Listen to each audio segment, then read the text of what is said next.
ગઈ તારીખ 15 ઓગસ્ટ 2024ના રોજ રાત્રિના 11:30 વાગે વરાછા રામનગર વિસ્તારમાંથી જૈનિલ ચૌહાણ નામનો એક વ્યક્તિ એમના બે મિત્રો સાથે બાઇક ઉપરથી પસાર થતો હતો. એમની આગળના ભાગમાં એક મોટરસાઇકલ અને એક એક્ટિવા બેનને સરપાકારે ચલાવતા હોય, જેથી જૈનિલે 3થી એની પાછળ હોર્ન કન્ટિન્યુ વગાડ્યા હોય. આ બાબતે સામાન્ય આવી નજીવી બાબતમાં ઝઘડો કરી જૈનિલના લોકોએ માર્યો અને એમાંથી એક કિસ્સામાં જૈનિલના ગળાના ભાગે તથા સાથળના ભાગે ચપ્પુ મારી દેતા જૈનિલનું મૃત્યુ સારવાર દરમિયાન નીપજ્યું હતું.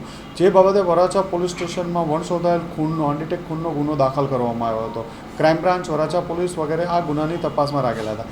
દરમિયાનમાં ક્રાઇમ બ્રાન્ચના પોલીસ ઇન્સ્પેક્ટર મોદી સાહેબ અને પીએસઆઈ ધનગઢ અને હેડ કોન્સ્ટેબલ યોગેન્દ્રસિંહને એક બાતમી મળી હતી કે આ ગુનામાં સંડોવાયેલ વિમલ, ધનજીભાઈ કલસરિયા, ઉત્તમ તળવિયા અને ડેનિશ સુરતી સંડોવાયેલા. જે આધારે આ લોકોને ભાવનગરથી લાવી પૂછપરછ કરતા એ લોકોએ ખૂનનો ગુનો કબૂલેલો હોય, જે અનુસંધાને એમને ધરપકડ કરવામાં આવી છે અને આગળ વધુ તપાસ અર્થે વરાછા પોલીસ સ્ટેશન સોંપવામાં આવશે.